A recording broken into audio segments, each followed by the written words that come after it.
Pemirsa, terima kasih Anda masih menyaksikan Gapai Kemuliaan dalam episode Ustadz Menjawab. Pak Kiai, ini pertanyaan terakhir dari Ibu Nuni di Jakarta Timur. Kita bacakan. Pak Kiai, bagaimana cara mensucikan sebuah karpet yang terkena najis kotoran hewan pada salah satu sisinya saja? Iya. Apakah harus dicuci secara keseluruhan ataukah ada cara yang lain? Yang paling utama ketika ada benda bersentuhan dengan najis, itu najisnya itu kita harus pastikan. Ya, jadi teritorialnya itu ya kita aja, oh di sini di pojok. Maka pesan saya kepada ibu, kalau memang itu masih baru ya, kemudian diangkat dulu, dibersihkan tapi kan belum suci, misalnya menggunakan tisu basah misalnya, maka saya sarankan pakai kemudian kapur, digambar di situ tuh. Oh, sebagian ditandain. Gitu ya? Jangan pas-pasan, lebihin sedikit. Ya, dengan asumsi mungkin hewannya ketika berjalan masih meninggalkan yang kecil-kecil, maka kita kasih batasan. Yang paling lebih aman lagi itu ditutup dengan kayu atau triplek, ya, supaya orang itu walaupun nanti tidak sengaja dia tidak bersentuhan dengan karpet yang kena najis kan, bersentuhan dengan kayunya. Kemudian yang ketiga itu segera disucikan agar najis ini tidak melebar kemana-mana. Misalnya kotorannya sudah ibu hilangkan, itu namanya najis hukmi. Aini itu ada bendanya, benda najisnya udah hilang.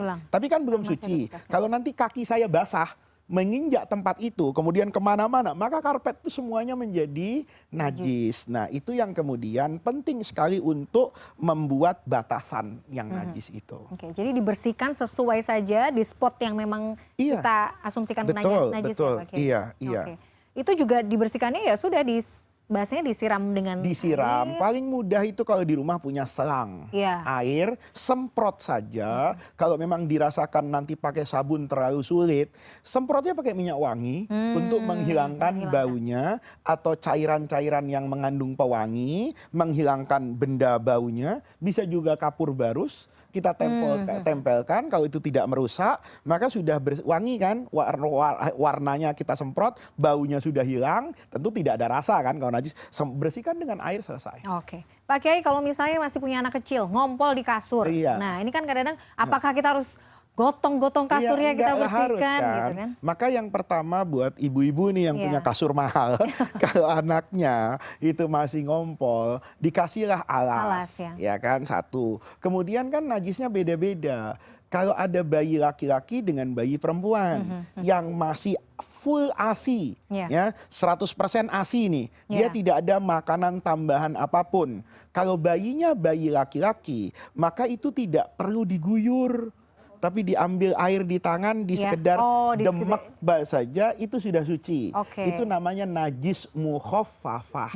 Nanti ada yang mutawassithah, itu yang menggunakan air, mughalladah kan hanya air liurnya anjing. Jadi pesan saya itu yang pertama. Yang kedua, kalaupun nanti kasurnya basah, itu dijemur sampai kering banget. Ya, ketika kemudian dikasih spray atasnya, tidak akan berbekas tembus selama kita kering, maka itu selamanya tetap suci. Oke, saya biasanya pakai hair dryer gitu kan? Oh boleh? Boleh ya Pak Kiai ya? Iya. Agak repot soalnya ngangkat kasurnya tebel kan? Iya, gitu, jadi dibasahi di situ, kemudian pakai hair. Tapi sebelum itu dibasahi dan hilangkan baunya. Baunya tadi itu tidak harus menggunakan deterjen yang kalau nanti menggunakan kan butuh air yang lebih banyak lagi. Iya, gunakan alat-alat pewangi yang menghilangkan baunya dulu, baru kemudian airnya. Jadi tidak perlu air, kemudian wangian. Sekalian saja nanti disucikan setelah itu. Oke.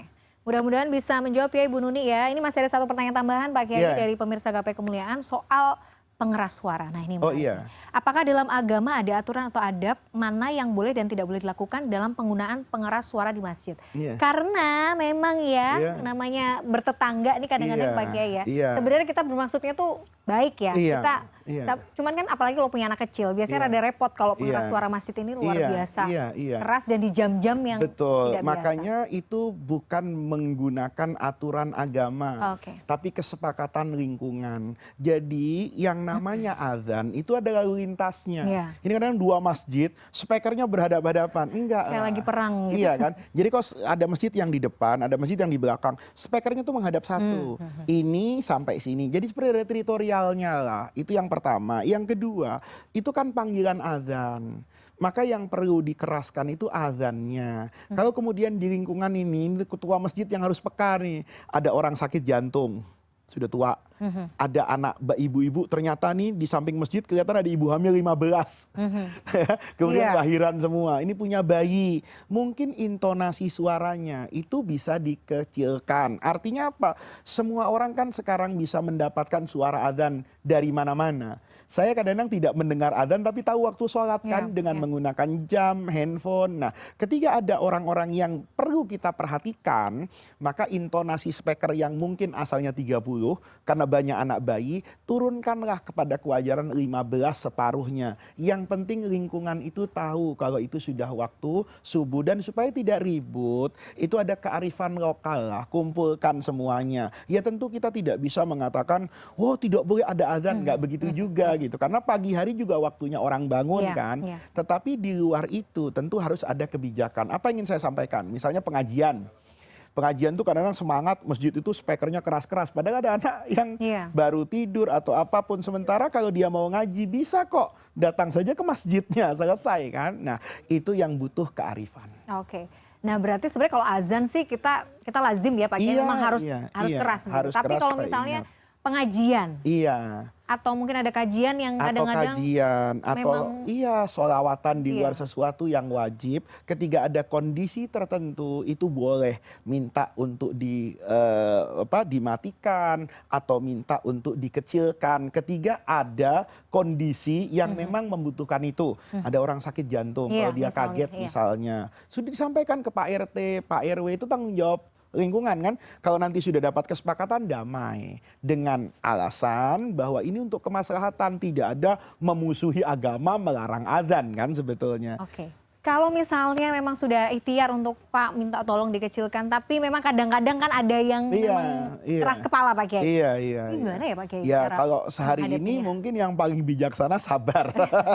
Iya kan? Betul. Tapi mungkin dilakukan terus-terusan edukasi ya. Di banyak negara muslim juga itu dilakukan, dan itu tidak mengurangi kesalehan banyak orang. Ada orang yang masjidnya tuh hanya memperdengarkan azan tapi penuh. Gitu loh. Ada yang azannya kenceng-kenceng tapi yang sholat cuma 2 orang gitu kan. Nah, itu juga harus dipertimbangkan dan dipikirkan secara bijaksana. Oke, Masya Allah, ini menarik sekali. Tadi mudah-mudahan tadi jawaban dari Pak Kiai ini bisa memberikan pencerahan bagi para pemirsa yang sudah melayangkan pertanyaan. Ini harus ditambah kayaknya ya, memang ya Ustadz menjawab ini, karena ternyata antusiasmenya luar biasa Pak Kiai. Mudah-mudahan nanti bisa kita sambung lagi dalam episode berikutnya. Sekali lagi terima kasih ilmunya Pak Kiai, sehat selalu. Pemirsa, tidak terasa usai sudah perjumpaan kita hari ini dalam program Gapai Kemuliaan. Semoga tausiah kali ini bisa menambah hasanah ilmu agama kita, menjadikannya bermanfaat, dan yang paling utama, menambah ketaatan kita kepada Allah Azza wa Jalla. Saya Mladia Rahma dan juga Kiai Haji Muhammad Faiz pamit. Terima kasih atas perhatian Anda. Insya Allah kita akan jumpa lagi pada episode berikutnya.